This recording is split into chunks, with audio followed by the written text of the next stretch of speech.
नमस्कार दोस्तों। तो ये है उत्तराखंड के रूखे सूखे पहाड़। आज हम ऐसी गांव की तलाश में जो काफी समय से चर्चा का विषय बना है, और ये है हिमालयाज की ऐसी खूबसूरती। ले चलूंगा आज आपको ऐसे पहाड़ों में। चलो चलते हैं दोस्तों।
नमस्कार दोस्तों, बात करते हैं आज उत्तराखंड के टिहरी जिले के एक प्रसिद्ध छोटे से गांव गंगी के बारे में। यहाँ की संस्कृति के बारे में आपको बताना चाहता हूँ। यहाँ की खूबसूरती देखिए, यहाँ की पूरी पुरानी रीति रिवाज। और बात की जाए यहाँ की रोड की सुविधा के बारे में, तो हमने यहाँ के लोगों से बातचीत की तो उन्होंने कहा कि यहाँ 2 साल पहले रोड का निर्माण हुआ था। उससे पहले यहाँ पैदल आना पड़ता था। यहाँ के जो लोग हैं यहाँ उन्हें बहुत दूर जाना पड़ता है मार्केट से सामान लेने के लिए। यहाँ रोड की सुविधा पहले नहीं थी, पर लेकिन अब गवर्नमेंट ने कर दी है। अगर यहाँ बिजली की बात की जाए तो बिजली यहाँ सोलर द्वारा उत्पन्न की जाती है। नहीं, आप खंबे देख रहे होंगे बिजली के सामने, लोगों के घर के छत में, हर घर के छत में सोलर सेट लगा हुआ, उससे बिजली पैदा की जाती है। और बात की जाए नेटवर्क की, नेटवर्क यहाँ बिल्कुल नहीं होता। शायद लोग यहाँ फ़ोन रखते कि नहीं रखते अपने पास, पर थोड़ा थोड़ा सुनने में आया कि यहाँ BSNL का नेटवर्क होता है। लगे यहाँ पशुपालन भी होता है। लोग अपने अपने घर में पशु पालते हैं, गाय भैंस वगैरह, दुग्ध पालन भी करते हैं। और बात की जाए यहाँ कृषि की, यहाँ आलू सबसे ज़्यादा उगाए जाते हैं। अगर यहाँ के आलूओं को बेचा जाता तो नीचे शहरों में जाके बेचा जाता है। यहाँ शहरों के लोग यहाँ आते हैं आलू और चौलाई लेने के लिए। यहाँ की अर्थव्यवस्था यही है, दूध और दही मट्ठा वगैरह, जो चौलाई आलू वगैरह हो गया, ये यहाँ के लोगों की अर्थव्यवस्था है। इससे लोगों की यहाँ रोजी रोटी चलती है। और बात की जाए यहाँ घरों की, तो यहाँ घरों में लकड़ी, चादर और पत्थर और मिट्टी के निर्माण से यहाँ घरों का निर्माण किया गया है। यहाँ जहाँ तक आपको देखने को मिले, यहाँ सीमेंट के घर नहीं है। एक सीमेंट के घर है, 1 या 2, क्योंकि यहाँ जब से रोड आए तब से ही सीमेंट के घर लोगों ने यहाँ बनाना स्टार्ट किया। उससे पहले यहाँ सीमेंट के घर नहीं होते थे। यहाँ के लोग जो हैं लकड़ी लुकड़ी जलाने के लिए यहाँ गैस चूल्हे का उपयोग नहीं करते। ये लकड़ियाँ, सबके घर में लकड़ियों के गट्ठे लगाए हुए, रात को चूल्हा जलाने के लिए, और गैस वगैरह का कोई साधन नहीं है।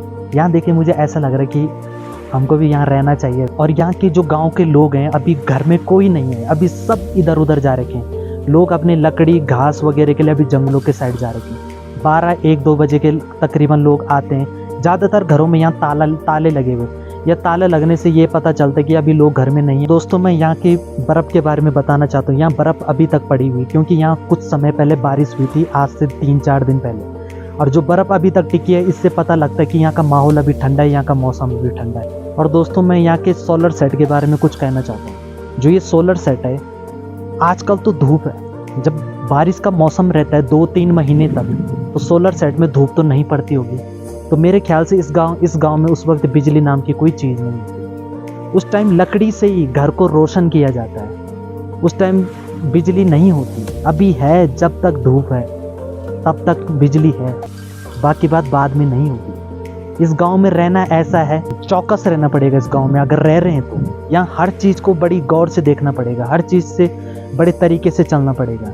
यहाँ आके हमने देखा लोग अपनी जीविका कैसे यापन कर रहे हैं, किस तरीके से रह रहे हैं। बड़ा ही आश्चर्यजनक है, देख के, सुन के और रियलाइज़ करके।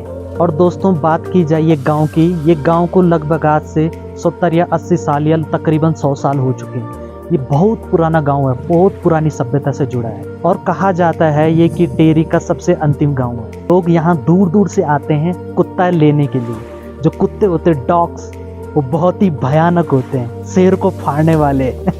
अगर पानी है तो जरूर कहीं ना कहीं बर्फ ही होगी, बर्फ से ये पानी आ रहा है। चलो दोस्तों, ज़्यादा देर न करके दोस्तों मैं आ चुका हूँ इस गांव के इन खेतों में जहां ये आलू और चौलाई की फसल उगाते हैं।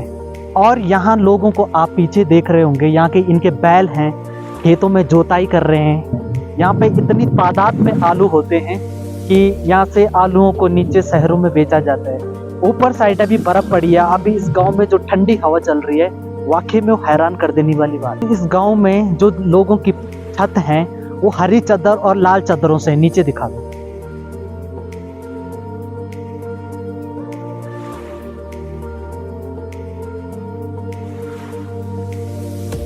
यहाँ लोगों की छत 3 टाइप की दिखेंगे, पठाल की और लाल चादर की, व्हाइट चादर और हरी चादर। चादरों के कलर तो अलग अलग हैं, पर पठार या चादर 2 टाइप के आपको घरों की छत दिखेंगे, पर लेकिन सीमेंट के लेंटर आपको नजर नहीं आएंगे। यहाँ जमीन से पानी भी निकल रहा है, मैं आपको बताता हूँ।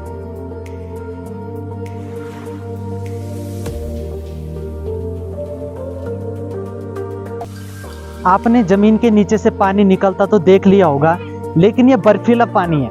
ये जमीन के नीचे से कैसे पानी निकल रहा है मैं आपको एक्सप्लेन करता हूँ। जैसे बर्फ है, ये बर्फ पिघल रही है, मिट्टी दलदली है, ठीक है, दलदली मिट्टी में पानी समा रहा है और ये दूसरी जगह से बाहर निकल रहा है। इस तरीके से बर्फ तो ऊपर है पर लेकिन पानी नीचे धस रहा है।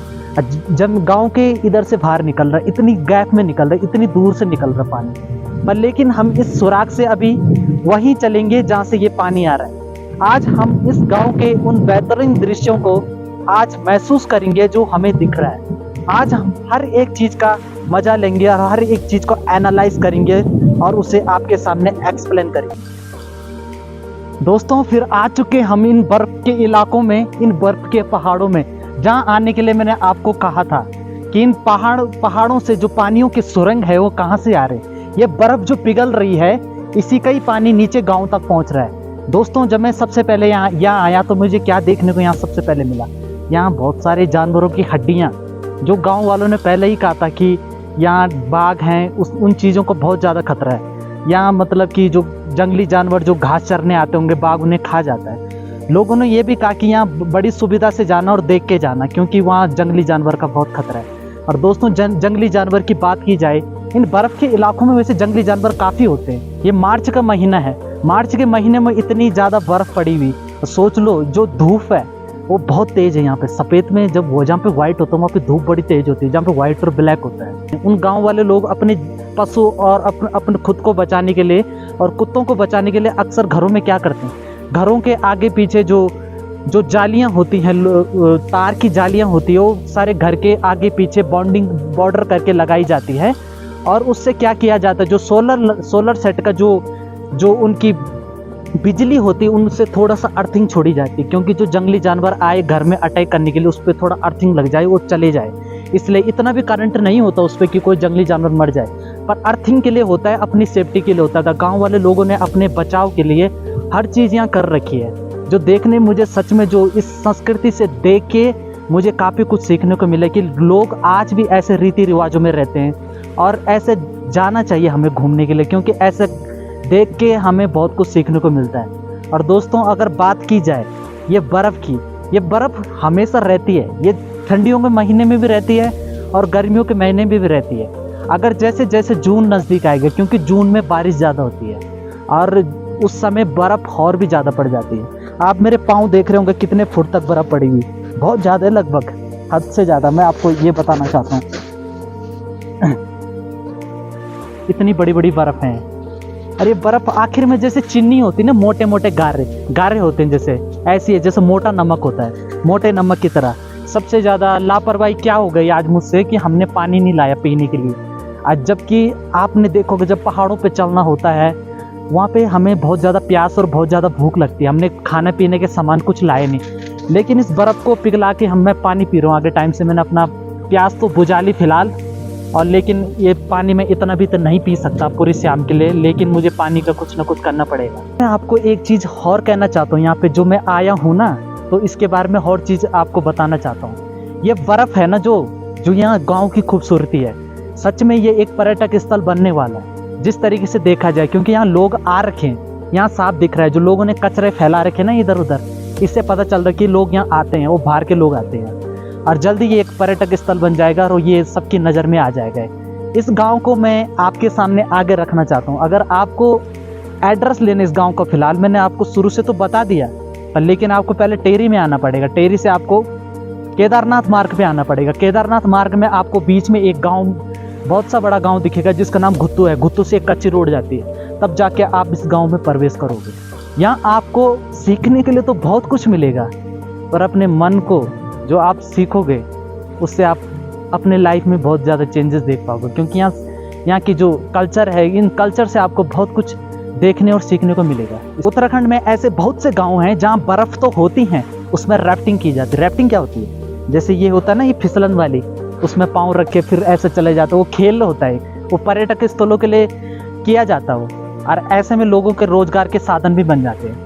पर यहाँ के जो गांव है ना, यहाँ गांव में रोजगार की बड़ी समस्या मुझे देखने को मिला। सिर्फ एक खेती का माध्यम है और क्या है, पशुपालन है थोड़ा बहुत। उनसे जो दूध वगैरह होता होगा, थोड़ा बहुत आलू होता होगा, चौलाई होता होगा, उसी को बेच के लोग अपना जीवन यापन करते हैं। दोस्तों, अगर आपको मेरी वीडियो पसंद आई होगी, अगर देखने में आपको अच्छी लगी हो, तो शेयर जरूर कर देना, अपने सारे दोस्तों को शेयर कर देना। दोस्तों, आपके लिए ऐसे बेहतरीन उत्तराखंड से जुड़ी हुई रोमांचक जानकारियां मैं आपके सामने हर बार रखूंगा, लेकिन मुझे आपका सपोर्ट चाहिए। आपके सपोर्ट से क्या होगा दोस्तों, मुझे थोड़ा कॉन्फिडेंस हो जाएगा, क्योंकि मेरे साथ मेरे दोस्त खड़े हैं, उनके लिए मैं कहीं भी चले जाऊंगा। मैं सच कहता हूं दोस्तों, अगली बार जो आपके सामने कंटेंट रखूंगा ना दोस्तों, सच कह रहा हूं, आप सपोर्ट तो करो, मैं आपको इतना अच्छा से अच्छा दूंगा, रियली। थैंक यू दोस्तों, बाय, नमस्कार।